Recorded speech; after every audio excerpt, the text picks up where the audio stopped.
Hey, Gateway Youth and friends, it is Adam for our weekly Ask Adam Anything video series. This week we had a very tough, close battle on Instagram for what question I should answer this week. It was actually a tie, so I'm going to answer the first one this week, the second one next week. But the first question I'm answering is, can we prove God exists? It's a great question. It's something that theologians and scientists and philosophers have wrestled with how to best explain this. And so, like most of these videos, do not expect me to give you all of the information that you possibly can ever want to know to answer this question well in the next couple minutes. But I hope this starts you on a journey or a path to diving more deeply into the resources that are available to help you really understand and articulate this. At the heart of this question is people wanting to have confidence that, can I trust that the God of the Bible exists, and therefore I'm accountable or responsible to be obedient to what he has said. And we look at proof often through the lens of our experience, which would be very physical, material, meaning if I told you that it was raining outside and you asked for proof, I would do some physical things to prove it to you, meaning open a window, show you the rain, make you come outside, feel the rain. But if we're talking about a supernatural entity, by definition, it can't be observed or measured or proven through material means. C.S. Lewis puts it this way. He says, whether there's a power behind it that makes it what it is, existence, life, God, if that power exists, it would not be one of the observed facts, but a reality which makes them. No observation of the facts can find it. What C.S. Lewis is articulating to us is that by definition, if you are the foundation, creation of all things that are natural material, you can't yourself be bound by the natural or the material, or you didn't have the ability to create existence. So you cannot prove God by, looking at a rock and, measuring it in the same way you would to prove a rock. It's beyond natural material things. The script and Bible tells us that God isn't proven by some scientific measurement, but that instead of Romans 1, that God has made it plain to each of us, and it's talking about a heart condition, that we have the observable facts to see the God who is there in the fact of our existence. And so a couple ways to approach this. I'm going to go kind of really quick and hope that you start on this journey to discover this. Is one, there is the reality that existence exists. Material dependent things, which we are, everything you see is dependent upon something else to make it exist.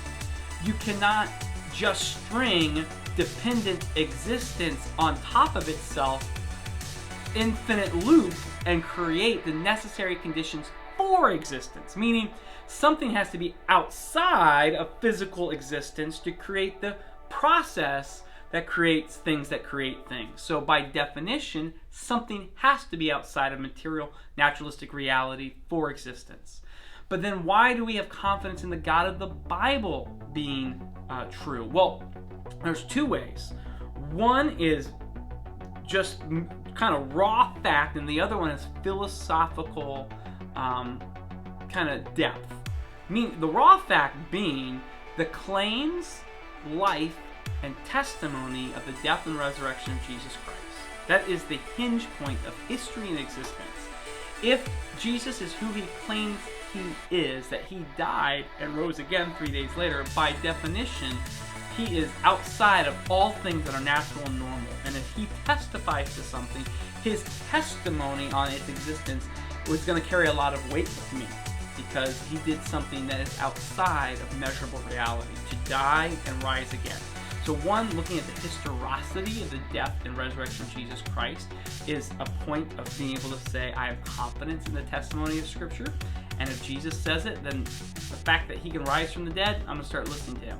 And so that's raw data, just wrestle with that. The second, the philosophical understanding of why you can have confidence in the existence of God and the God of Scripture, is what some philosophers, theologians call the moral argument.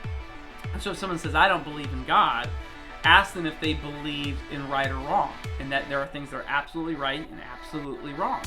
Unless they're wildly morally relativistic, and they say it's totally okay to rape and kill people, if they are going to say that that is wrong, they are proving within themselves, like Romans 1 says, that they believe in God's moral law.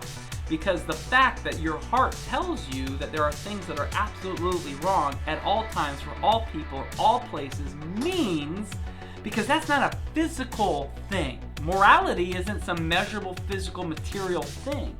But the fact that we have a morality that says, I don't care what the physical reality is, there's a right or a wrong. Raping, always wrong. Murder, always wrong. Stealing from someone else unjustly is always wrong. If you are going to hold to a moral standard, you are identifying that what God has revealed to be true in his very nature outside of measurable science, because you can't prove a moral law in the way that you prove whether it's raining or not. Only Scripture gives us a testimony or a reason as to why the moral law exists and its foundation. And its foundation is in the character of God, who is the foundation for all of existence. God himself is what existence is based on, and because God in himself is moral, then therefore all of existence is ingrained, as Romans tells us, written on our hearts, is ingrained with that moral law. The fact that we all acknowledge historically in all cultures that there are certain things that are evil and wrong is a proof of the God of the Scripture's existence. If you do away with the God of Scripture, then you no longer have a foundation for why things are wrong or right.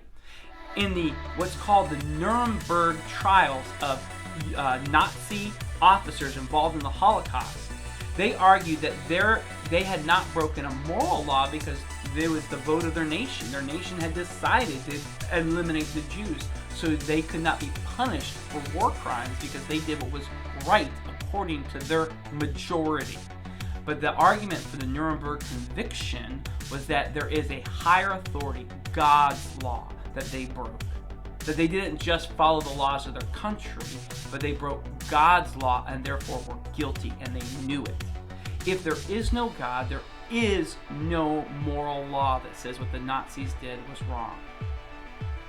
Without the God of the Bible, we are left with the truth that we know inside about morality being just made up gobbledygook, but we don't believe that at all. We know that there's a right, we know that there's a wrong.